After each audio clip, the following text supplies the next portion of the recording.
Bonjour, bienvenue dans cette vidéo qui est le corrigé du DM numéro 7 de la classe de 4e.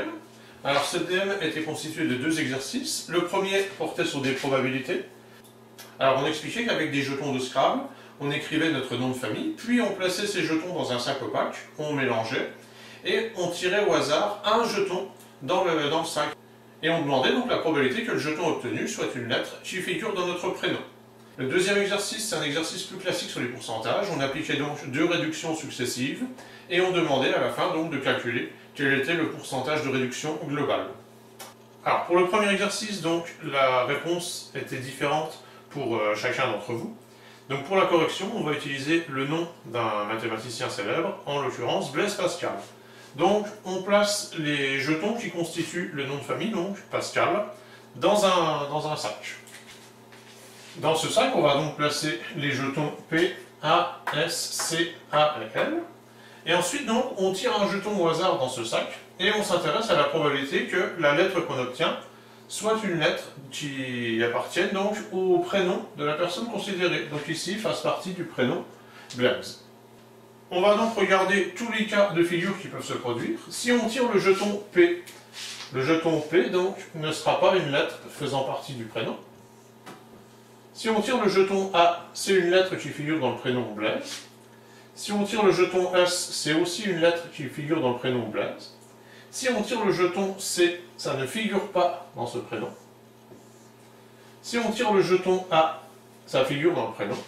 Et si on tire le jeton L, on obtient une lettre qui figure dans le prénom Blaise. Donc pour le mathématicien Blaise Pascal, la probabilité de tirer un jeton qui soit une lettre qui figure dans son prénom, elle serait de 4 sur 6. 4 jetons parmi les 6 donnent une lettre figurant dans son prénom.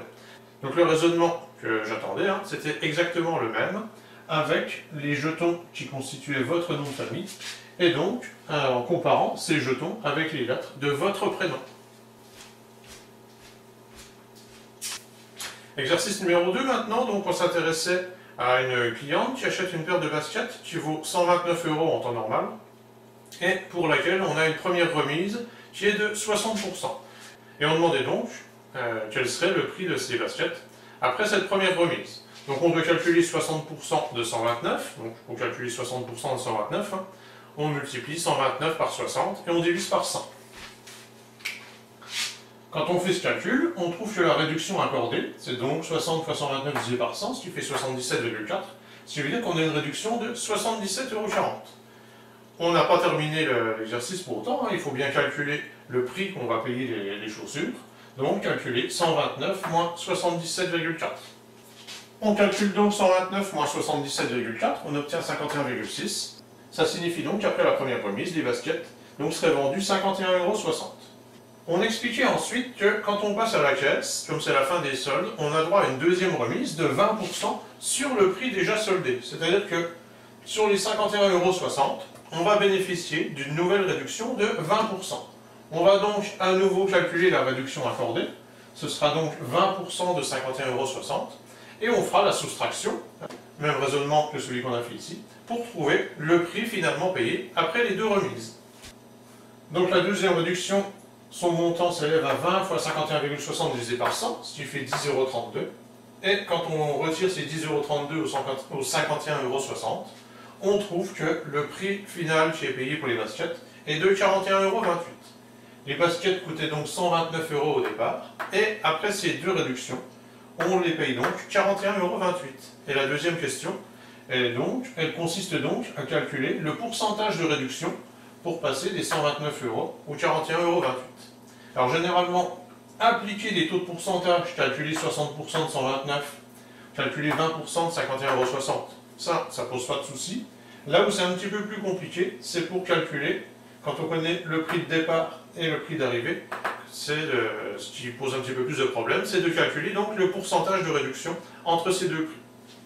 Alors, on a déjà dit que les calculs sur les pourcentages, en fait, sont des problèmes de proportionnalité et qu'on peut donc les effectuer à l'aide d'un tableau de proportionnalité. C'est une façon de procéder, celle que je vais vous proposer ici. Évidemment, il y en a d'autres. Alors, si on construit un tableau de proportionnalité, il faut bien penser à mettre les en-têtes de lignes. Donc ici, on a un problème dans lequel on parle de prix et puis de pourcentage.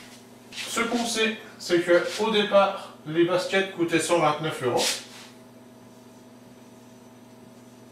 ce qui représentait donc 100% de leur prix. Et on sait, nous aussi, qu'en passant à la caisse, ces baskets, on les a payées 41,28 euros. Donc ça, c'est le prix initial. Et ça, c'est le prix final. Puisque c'est une situation de proportionnalité, on peut utiliser l'égalité des produits en croix. Et donc, pour calculer cette valeur-là, on va faire 41,28 fois 100 divisé par 129. Quand on fait ce calcul, ça nous donne donc 32. Ça signifie que le prix final représente 32% du prix de départ. Mais la question qui était posée, c'était de connaître le pourcentage de réduction. La réduction, pour passer de 100 à 32, elle est donc de 100 moins 32, c'est-à-dire 68%.